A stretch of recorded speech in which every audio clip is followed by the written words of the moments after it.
Right. So in last class, we learned about broiler feeding, how to feed broiler, how to make a broiler feed. In today's class, we are going to learn about how to make layer feed. As you know, well, poultry industry have two types of feeding mechanism. One is broiler chicken, another one is layer chicken. Broiler chicken is raised for only for the purpose of meat, only 8 weeks time. The first 4 weeks is called starter mash and the last 4 weeks is called finisher mash. Whereas layer, we need to take care it about 72 weeks. It means 1.5 years. 1.5 years అంటే సంవత్సరంన్నర పాటు layer bird ని మనం పెంచాలి. కాబట్టి there are purpose of the layer bird is different from purpose of the broiler bird. Broiler bird ని పెంచే ఉద్దేశం వేరు, లేయర్ బర్డ్ ని పెంచే ఉద్దేశం వేరు. బ్రాయిలర్ బర్డ్ ఓన్లీ మాంసం కొరకు మాత్రమే, వెయిట్ పెరిగితే చాలు. సో ఎంత ఫాస్ట్ గా వెయిట్ పెరిగితే అంత త్వరగా మార్కెట్ సైజ్కి వస్తుంది. కానీ లేయర్ బర్డ్ అలా కాదు, దాన్ని సంవత్సరంన్నర పాటు మనం ఫీడ్ చేయాలి, సో దట్ ఇట్ విల్ లే ఎగ్ ఎవ్రీ డే. సో ప్రతిరోజు గుడ్డు పెడుతుంది కాబట్టి దానికి ఇచ్చేటువంటి ఫీడ్ ఈస్ డిఫరెంట్. దాని యొక్క diet chart is completely different from broiler. So if you look at the layer, this is nothing but egg laying time. Layer is egg laying time. So we can divide the life of a layer into 3 groups, 3 phases. Chick phase 0 to 8 weeks, 8 వారాల వరకు chick phase. Whereas grower phase is 9 to 20 week, 9 వారాల నుంచి 20 వారాల వరకు పెంచేదాన్ని grower week అంటాం. Layer week is 20 to 72 weeks. 20 to 72 weeks is layer week, layer అంటాం. అప్పుడు layer అంటే 20 వారాల నుండి గుడ్లు పెట్టడం స్టార్ట్ చేస్తాం. First 5 months we have to feed it, because the first 5 months is a feeding stage, grower. So first 8 weeks chick phase antam. 8 నుంచి 20th week it is called grower antam. After 20 weeks to 72 weeks it is layer. అంటే గుడ్లు పెట్టే stage layer అంటాం. Again it is divided into 3 phases. Phase 1, phase 2, phase 3. అంటే first 6 months we have to feed that bird, so that after 6 months it starts laying eggs. So phase 1 lo 20 to 40 week is called phase 1. Phase 2 is called 41 to 60 weeks is phase 2. And final phase is 61 to 72 week is called phase 3.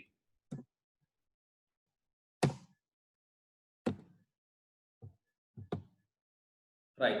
So once again, I would like to remind the importance of calcium, because the very purpose of layer is to lay eggs. So we need to look into the egg quality.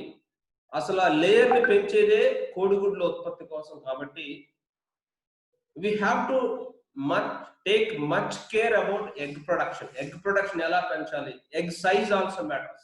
Market లో కోడిగుడ్ల పరిమాణం చిన్నగా ఉంటే rate తగ్గిపోతుంది, పరిమాణం ఎక్కువగా ఉంటే rate పెరుగుతుంది. అలాగే ఆ ఎగ్ యొక్క ఆ షెల్ అనేది స్ట్రాంగ్ గా ఉండాలి. అది వీక్ గా ఉన్నా సరే మార్కెట్ లో రేట్ రాదు, త్వరగా పెరిగిపోతుంది. That also important. So we must see that the required amount of ingredients are included in the diet, so that the shell of that egg is so strong and so fit. So that is the reason why I would like to remind of the role of calcium, because this is layer. The very purpose of layer is to lay eggs. The eggs must have a strong shell with a good amount of calcium. That's the reason why I'm again reminding you of the minerals which are required for good shell. I'm also going to deal about later. See, calcium. Broiler chicken requires 1.2% calcium.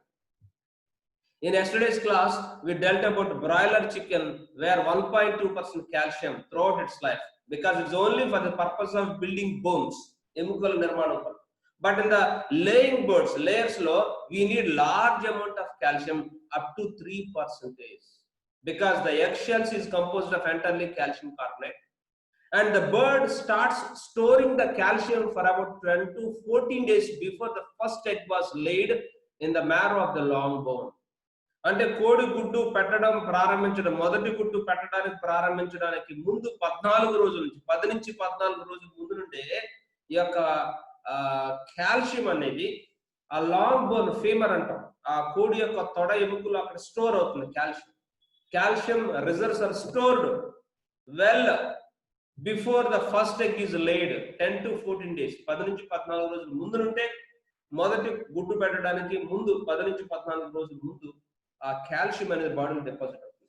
If the calcium ratio is in the body is reduced, it leads to decrease in the egg production, and it leads to the eggshell becomes weak.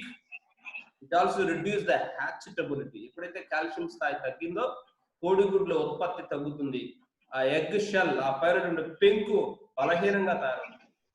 కాబట్టి మనం already చెప్పుకున్నాం, calcium percentage ని పెంచాలంటే ground oyster, వేరుశనగ చెక్క, lime stone, సున్నం add చేయాలి. సున్నం, కాల్షియం, బోన్ మీల్, ఎముకల పొడి, dicalcium phosphate, this another chemical.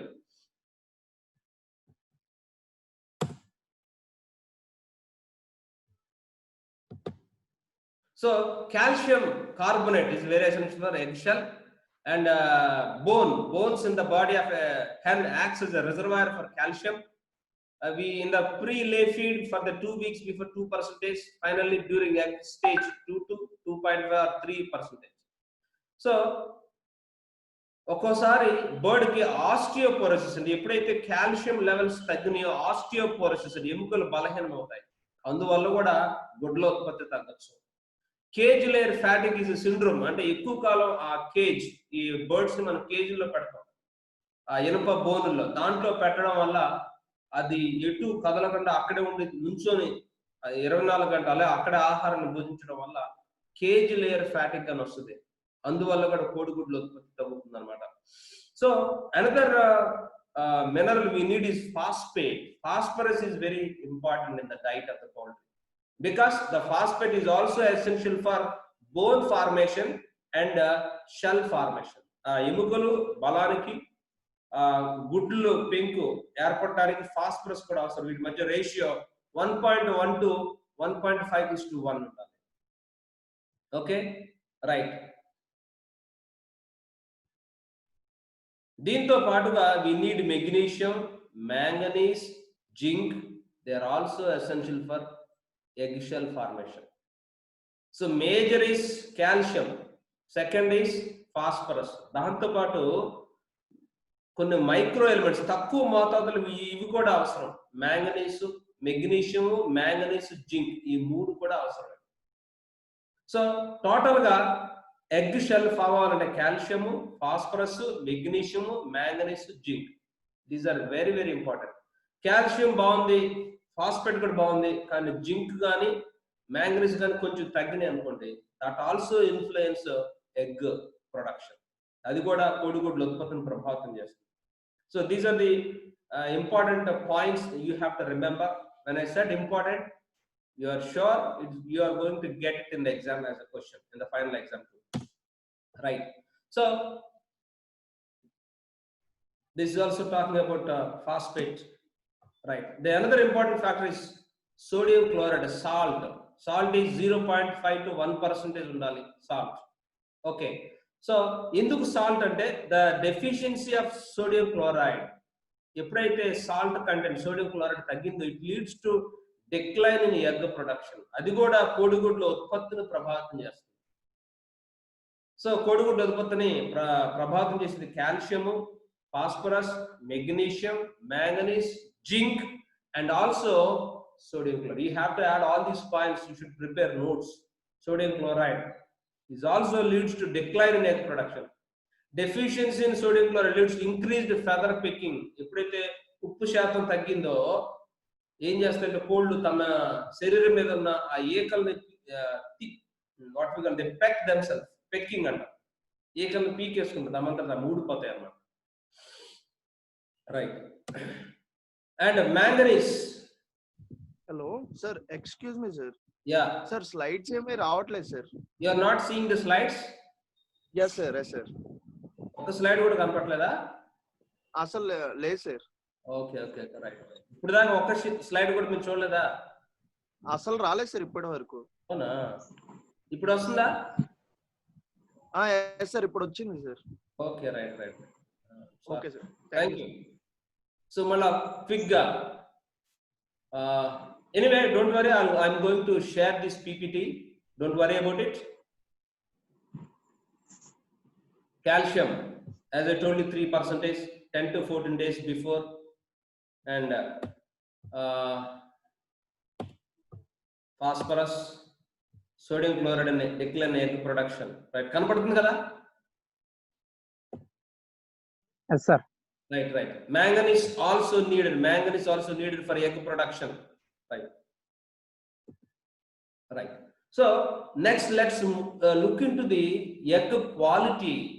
కోడిగుడ్ల యొక్క క్వాలిటీ అంటే లేయర్ అనేది పెంచేది కోడిగుడ్ల కోసమే కాబట్టి ఆ కోడిగుడ్ల యొక్క సైజును కానీ, నంబర్ను కానీ, లోపల ఉన్నటువంటి ఇంటర్నల్ క్వాలిటీని కానీ ప్రభావితం చేసే ఫ్యాక్టర్స్ అండి. So egg size is egg weight of the egg. So factors effecting the egg size ఏంటంటే the level of protein diet. ఆ ప్రోటీన్ అనేది రిక్వైర్డ్ ప్రోటీన్ మనం ఇచ్చేటువంటి డైట్ లో ఉన్నప్పుడు మాత్రమే, when it received balanced amino acids, ఆ అమైనో ఆమ్లాలని సమతుల్యత సాధించినప్పుడు, అన్ని రకాల అమైనో ఆమ్లాలు డైట్ లో ఉన్నప్పుడు, సరిపడా 14 నుంచి 20% ప్రోటీన్ మినిమం ఉన్నప్పుడు దే గెట్ హెవీ ఎగ్స్, మంచి బరువుతో కూడినటువంటి ఎగ్స్ వస్తాయి అన్నమాట. Otherwise the protein content in అంటే ఎగ్ లో ఉండేదంతా ఎక్కువ ప్రోటీనే కదా, మనం ఇచ్చేటువంటి ఫీడ్ లో ఉన్న ప్రోటీన్ కంటెంట్ తగ్గితే ఎగ్ సైజ్ కూడా తగ్గుతుంది, ఎగ్లో ఉన్న ప్రోటీన్ కంటెంట్ కూడా తగ్గుతుంది. So the choice of protein level in layer diet depends on accurate evaluation of extra cost for the additional protein compare with the income from large eggs of time. So అంటే అక్కడ ఏం చెప్తున్నారంటే ఆ protein శాతం తగిన మోతాదులో ఉండేటట్టు చూసుకోవాలి. అందుకోసం నువ్వు వాడే ఆ ఇంగ్రీడియంట్స్ యొక్క కాస్ట్ ఎంత పెరుగుతుంది, కోడిగుడ్డు సైజు పెరగడం వల్ల మార్కెట్లో మనకి ఎంత లాభం వస్తుందో ఆ రెండింటిని బ్యాలెన్స్ చేసుకోవాలి. ఆ సైజు పెరగాలంటే మంచి ప్రోటీన్ పెట్టాలంటే మంచి డైట్ పెట్టాలి. మంచి డైట్ అంటే మళ్ళీ హై కాస్ట్ నువ్వు దాంట్లో ఇన్వెస్ట్ చేయాలి. ఈ పెట్టిన పెట్టుబడికి ఈ పెద్ద సైజు కలిగిన కోడిగుడ్లు మార్కెట్లోకి వచ్చినప్పుడు వాటి ద్వారా వచ్చే లాభాన్ని రెండింటిని బేరీజు వేసుకుని ముందుకు వెళ్ళాలని చెప్తున్నారు. So what are the other factors including the egg size? Energy intake, మూడోది minerals and vitamin levels. As I told you, calcium, decrease in vitamin D. Vitamin D కనుక తగ్గితే సరే అది ఏమవుతుందంట కోడిగుడ్డు యొక్క బరువును తగ్గిస్తుంది. And the fourth one is the level of linoleic acid. Linoleic acid యొక్క లెవెల్ కూడా ఎగ్ వెయిట్ ని కంట్రోల్ చేస్తుంది. ఎలాగంటే linoleic acid, it leads to formation of lipoprotein in liver and ovary uptake by ova leads to higher eggs. ఇచ్చేటువంటి ఆహారంలో amino ఆమ్లం linoleic acid అనేది సమతుల్యతలో ఉన్నట్లయితే మంచి బరువు కలిగిన గుడ్లు వస్తాయి. ఒకవేళ ఈ linoleic acid యొక్క స్థాయి తగ్గితే కోడిగుడ్ల బరువు కూడా తగ్గుతుంది. And the fifth reason strain, ఒత్తిడి. వాటిని ఎక్కువ ఒత్తిడికి గురి చేస్తే అవి గుడ్లు పెట్టవు. మన ఇంటికాడనే గమనించవచ్చు, కోడిని బెదిరిస్తే లేదా బెదిరిపోతే అది గుడ్డు పెట్టదు. That is psychology. అలాగే ఈ యొక్క ఆ కోడిగుడ్లు ఆ కోళ్ళ ఫారం పక్కన పెద్ద పెద్ద సౌండ్లు కానీ టపాసులు కానీ ఒక నాయిస్ ఎన్విరాన్మెంట్ కనుక ఉన్నట్లయితే అవి గుడ్ల ఉత్పత్తి మీద ప్రభావితం చేస్తుంది. దే లే వెరీ లెస్, వాటి యొక్క ఎగ్ ప్రొడక్షన్ తగ్గిపోతుంది. అందుకని కోళ్ళ ఫారాలు ఎప్పుడు రోడ్డుకు దూరంగా ఉండాలి, రోడ్డు పక్కన ఉండకూడదు, కొంచెం దూరంగా జనావాసాలు ఊరి బయట కడతారు. ఎందుకంటే ఒకటి కొన్ని ప్రాబ్లం, ఈగల వంటి ప్రాబ్లమ్స్ ఉంటాయి, అది కాకుండా మెయిన్ ఇటువంటి శబ్దాల వల్ల కూడా వాటి ఉత్పత్తి తగ్గుతుంది అన్నమాట. సో అలాగే ఎగ్ క్వాలిటీ, షెల్ క్వాలిటీ, ఆ కోడిగుడ్డు పెంకు యొక్క నాణ్యత దేనిపైన ఆధారపడుతుంది అంటే the quality of egg shells depend on the presence of adequate levels of vitamin D3. Vitamin D3 calcium, phosphate, zinc మనం చెప్పుకున్నాం. సో ఎప్పుడైతే ఇంబ్యాలెన్స్ ఉందనుకో, ఈ మూడింటి మధ్య ఇంబ్యాలెన్స్ ఉంటే షెల్ థిక్నెస్, ఆ పెంకు మందం తగ్గుతుంది. Misshapen eggs and egg production also decreases. Already చెప్పుకున్నది ఎగ్ షెల్ క్వాలిటీ గురించి. మ్యాంగనీస్ తగ్గితే thin and brittle shelled eggs. ఎప్పుడైతే మ్యాంగనీస్ తగ్గిందో పలుచని పెంకు ఏర్పడుతుంది. బ్రిటిల్ షెల్డ్ ఎగ్స్ అంటే ఊరికనే పగిలిపోతాయి ఎగ్స్. అది మాంగనీస్ లోపం వల్ల వస్తుంది అన్నమాట.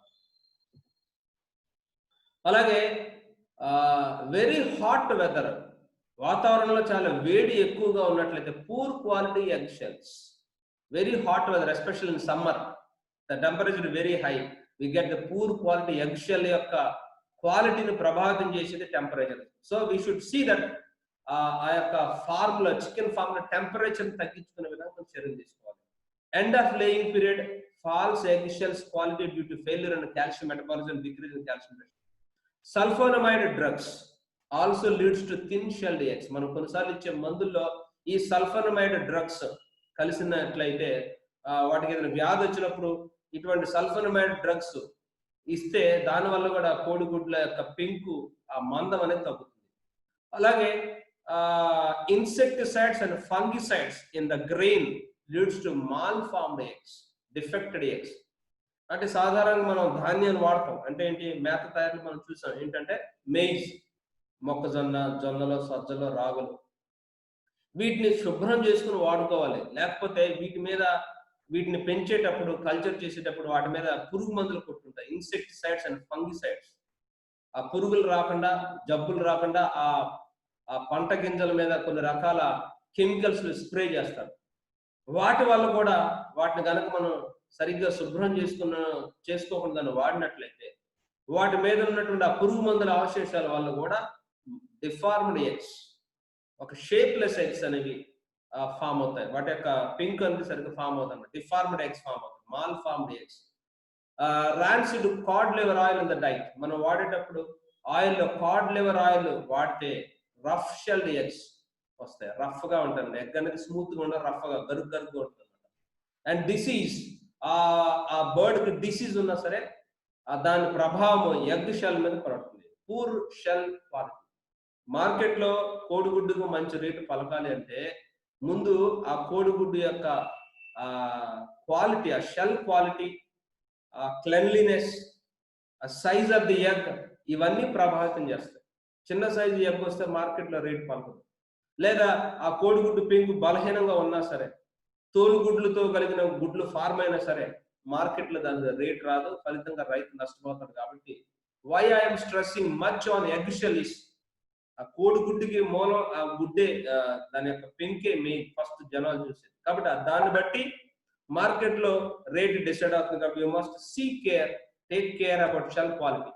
అలాగే internal quality of the egg, కోడిగుడ్డు లోపల క్వాలిటీని ఎలా తెప్పించాలి అంటే the nutritive content of the egg depends upon the level of these nutrients in the diet of laying hen. ఆ కోడిగుడ్డు లోపల కూడా క్వాలిటీ మెయింటైన్ చేయాలి. ఎట్లాగా దాని లోపల క్వాలిటీ వస్తుందంటే మనం ఇచ్చేటువంటి డైట్ లో అన్ని సమతుల్యతలు ఉన్నప్పుడు లోపల ఎగ్ లోపల, ఇప్పుడు దాకా egg shell quality, outer side quality చూసాం. ఎగ్ లోపల క్వాలిటీ కారణాలు ఏంటంటే deficiency of vitamin B2 leads to slight yellowish or green tint in the albumin. లోపల ఆల్బుమిన్, తెల్ల సొన, పచ్చ సొన కదా. పచ్చ సొన ఎలా పసుపు రంగులో ఉంటుంది, కొన్నిసార్లు ఆ ఆల్బుమిన్ తెల్ల సొన కూడా కొన్నిసార్లు ఏమవుతుందంటే కొంచెం yellowish కలర్ లోకి, గ్రీన్ కలర్ లోకి కూడా మారిపోతుంది.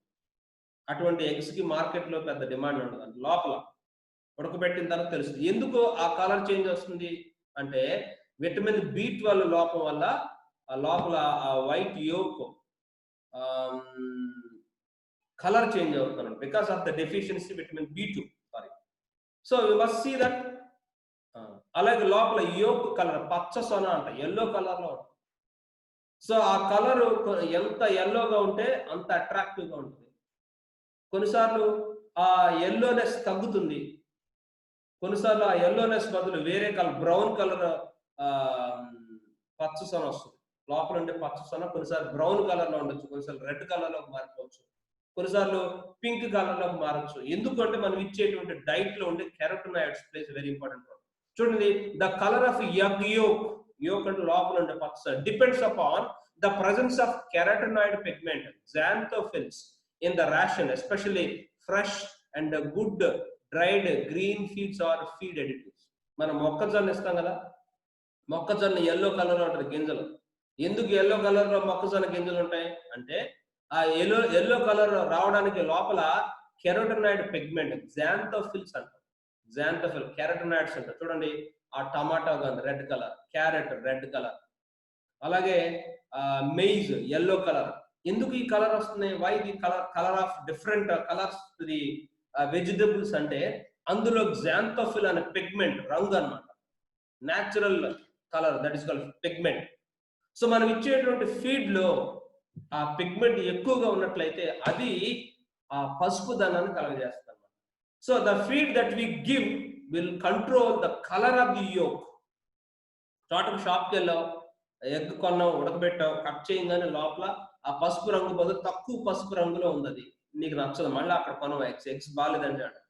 లేకపోతే ఆ ఎల్లో కలర్ కాస్త రెడ్ కలర్ పింక్ కలర్ అంటే కంగారు పడవు, ఇది మంచిదా కాదా, నువ్వు కొనవు. కాబట్టి internal quality of the egg yolk is also important. That is brought by the ఆ కలర్ చేంజ్ అనేది ఎలాగా మనం ఇచ్చే డైట్. ఉదాహరణకి వెన్ ఎల్లో మెయిజ్ పసుపు వర్ణం ఉన్నటువంటి ఆ మొక్కజొన్న 30% ఉంది, దానికి తోడు 5% గుడ్ క్వాలిటీ ఆఫ్ ఆల్ఫా ఆల్ఫా ఈజ్ గ్రాస్, గడ్డి, కొద్దిగా గడ్డి కూడా గ్రీన్ కలర్ లో ఉంటుంది. ఆ గ్రీన్ కలర్ లో ఉండడానికి కూడా అక్కడ లోపల పిగ్మెంట్ కారణం అనమాట. So up to 22 milligrams of xanthophylls, లేదా ఒకవేళ కలర్ తగ్గుతుంది అనుకుంటే xanthophylls ఈ పిగ్మెంట్ దొరుకుతుంది మనకి. కేజీకి 22 మిల్లీగ్రాముల చొప్పున ఈ xanthophylls ని కనుక కలిపినట్లయితే it produce deep yellow yolks, మంచి కలర్ లో ఉన్నటువంటి, మంచి పసుపు వర్ణంలో ఉన్నటువంటి పచ్చ సొన. నాటు కోడిగుడ్డుకి ఈ బ్రాయిలర్ కోడిగుడ్డుకి తేడా ఏంటంటే కలర్ చాలా ఎక్కువగా ఉంటుంది.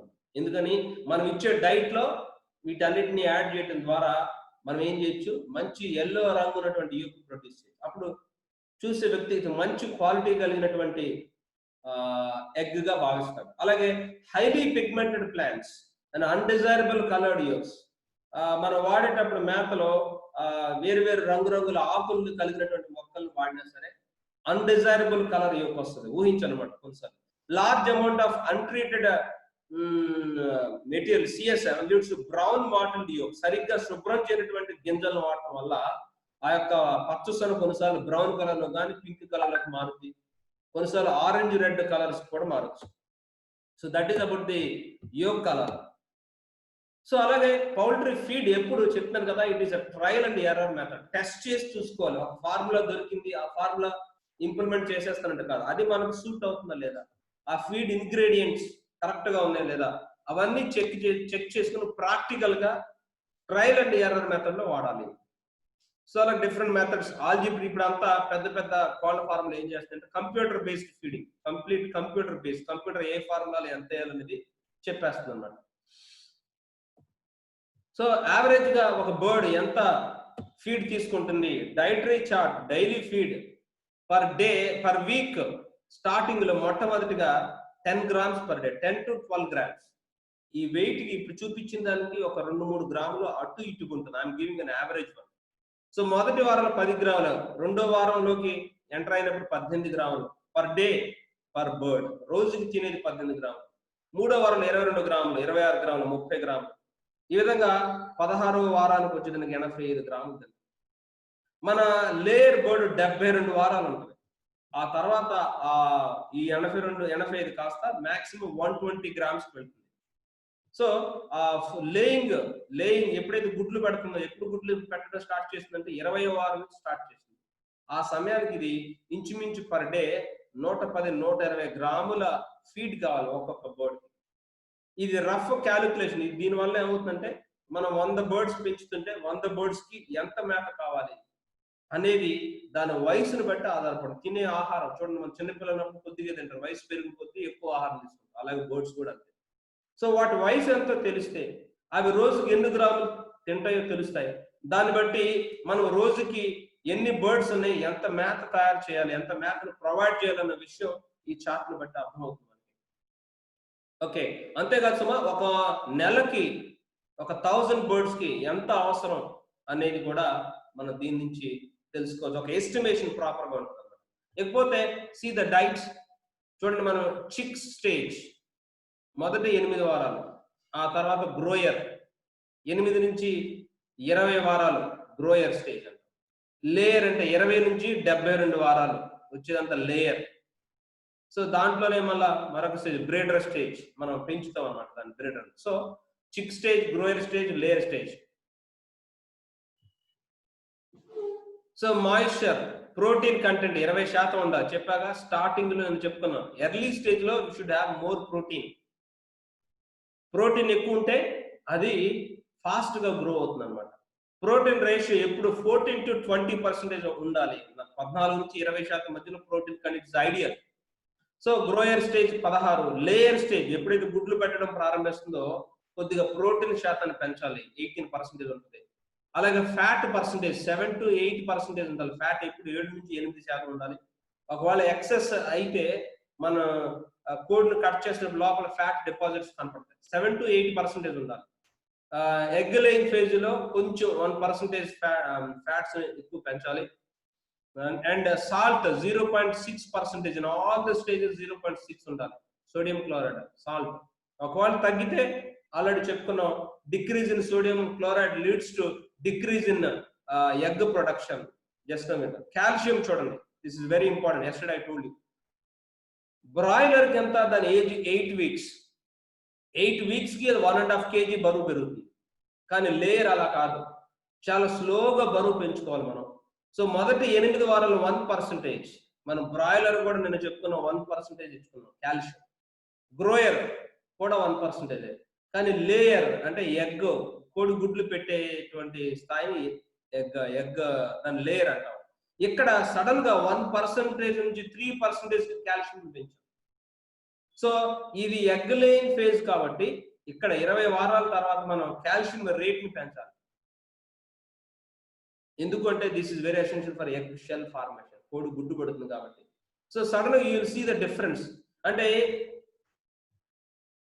ఈ డైట్ ఎప్పుడు with increasing age, time to time మనం మార్చుకుంటూ వెళ్ళాలి. ఫాస్ఫరస్ నేను 0.2% చూసాం, 0.4 లోపే ఉంది. ఇక్కడ 0.5 మెయింటైన్ చేస్తున్నాం మొదటి నుంచి. Lysine 0.9, methionine 0.03, methionine and cystine 0.6. Overall గా ఎనర్జీ చూసుకుంటే 2600 కిలో క్యాలరీస్ మెయింటైన్ చేయాలి. Calorie and protein ratio, this chart is very important.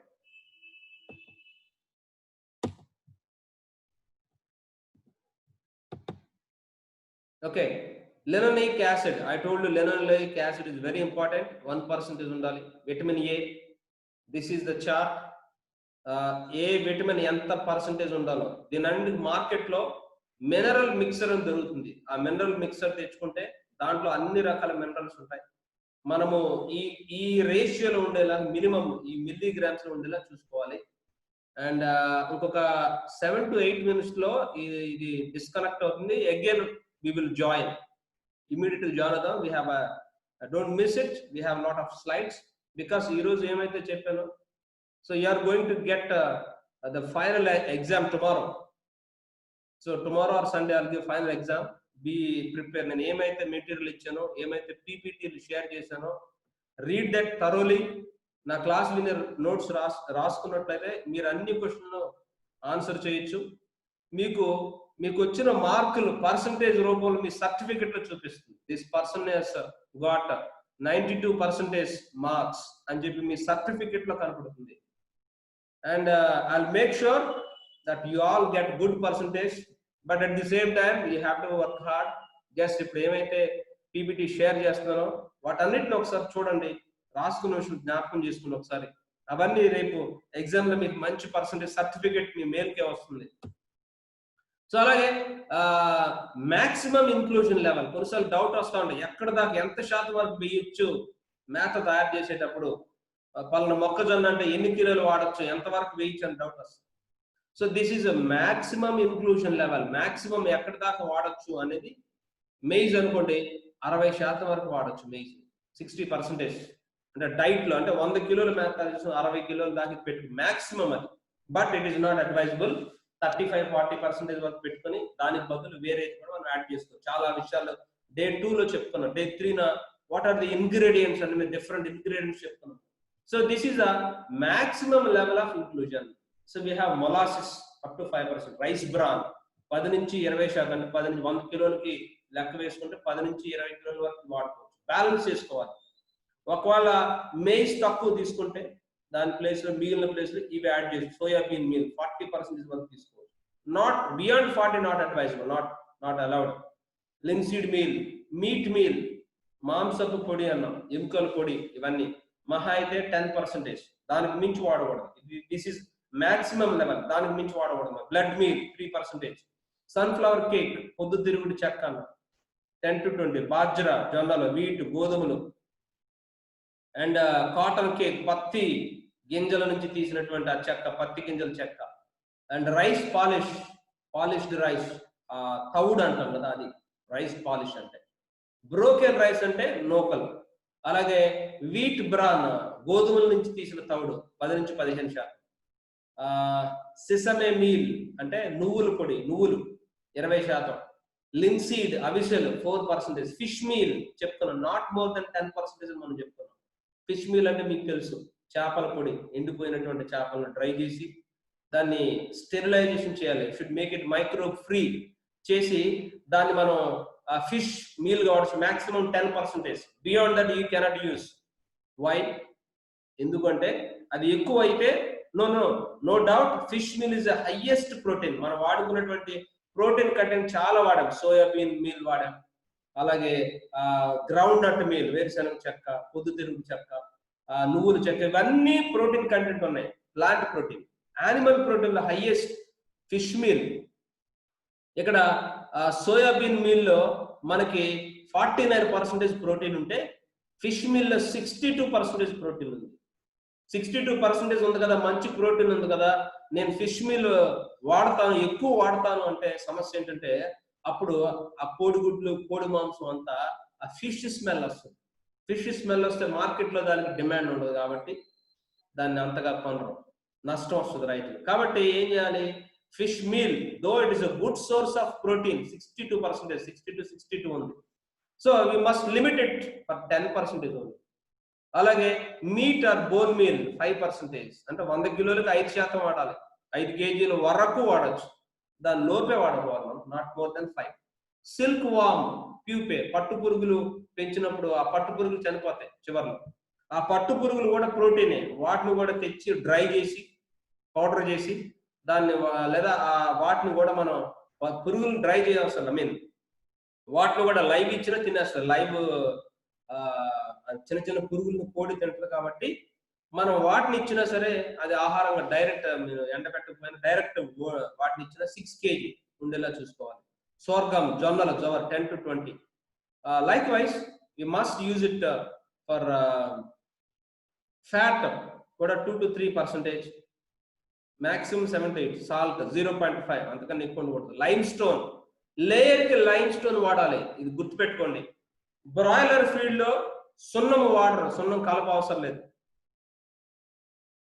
కానీ లేయర్స్ గుడ్లు పెట్టే కోళ్లలో మాత్రం సున్నం కలపాలి compulsory, because that is the purest form of calcium carbonate. అందుకని చూడండి ఇక్కడ బ్రాకెట్ లో లేయర్ 3%. ఇదే బ్రాయిలర్ అయితే ఓన్లీ 1%. కానీ లేయర్ లో lime stone, that is calcium, సున్నం 3% కలపాలి. ఓకే, సో ఇప్పుడు మేత, ఎప్పుడైతే ఆ మేత ఖర్చు తక్కువ ఉండేలా చూసుకోవాలి. ఇంకా we have so many slides, ఇంకా చాలా ఇంపార్టెంట్ స్లైడ్స్ ఉన్నాయి. So pellets, mash, pellets and crumbles. So within 2 minutes I'm going to disconnect and immediately join the class. So feed తయారు చేసేటప్పుడు 3 రకాల ఆకారాల్లో షేప్స్ అన్నమాట. మాష్, పెల్లెట్ ఫామ్, క్రంబుల్స్ ఫామ్. మాష్ అంటే వాటిని powder మాష్ అంటే ఎలా ఉంటుందంటే గోధుమ రవ్వ తెలుసు కదా మీకు, గోధుమ రవ్వ చిన్న చిన్న పలుకులు, లేదా ఒక పంచదార పలుకులు చిన్న చిన్న పలుకులుగా ఎలా ఉంటాయో సైజ్ చాలా చిన్నగా ఉంటుంది అనమాట, పొడి కొంచెం పౌడరీ టైప్, దాన్ని మాష్ అంటారు. సైజు కొంచెం సైజు ఎక్కువ సైజులో ఉంటే తినడానికి అనుకూలంగా ఉంటుంది, పెల్లెట్ సైజ్ అంటాం, పెల్లెట్స్. మూడవది క్రంబల్స్, ఇది చూసారా ఇక్కడ ఎలా కనపడుతుంది, దిస్ ఈజ్ కాల్డ్ క్రంబల్స్. ఈ సైజులో ఉంటే బర్డ్ దాన్ని పిక్ చేసుకొని తింటది అనమాట, తినడానికి అనుకూలంగా ఉంటుంది అనమాట. ఇది కొద్దిగా పౌడరీ ఫామ్, ఇది కొంచెం గ్రాన్యూల్స్, ఇది కొద్దిగా మరి కొంచెం బెటర్గా ఉంటుంది, చాలా కంఫర్ట్గా ఉంటుంది బర్డ్ తినడానికి. Because the size once it picks up, అలా పిక్ చేసుకున్నప్పుడు ఎక్కువ అమౌంట్ లో ఫీడ్ లోపలికి వెళ్తుంది కాబట్టి ఈజీగా ఉంటుంది. This is how you can reduce feed wastage. So less wastage when using pellet or crumbles. ఈ రూపంలో మేతను ఎక్కువగా వాడితే, మాష్ రూపంలో ఇస్తే మేత వృధా అవుతుంది పౌడర్ ఫామ్ లో ఇస్తే. కానీ ఈ పెల్లెట్ ఫామ్ లో కానీ క్రంబల్స్ ఫామ్ లో కానీ వాడితే మేత వృధాను తగ్గించవచ్చు, ఎక్కువ ఆహారము బర్డ్ కి అందుతుంది, పౌల్ట్రీ గ్రో ఫాస్ట్.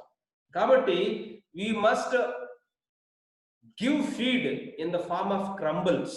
ఈ రూపంలో ఫీడ్ ని దయచేసి ఇవ్వాలి, ఇస్తే అది ఎఫెక్టివ్ గా, ఎప్పుడైతే మేత తగ్గుతుందో ఆటోమేటిక్ గా మేత నష్టాన్ని తగ్గించుకోవాలి మనం. Okay, now I'm going to close the time up 40 minutes again, immediately join right now.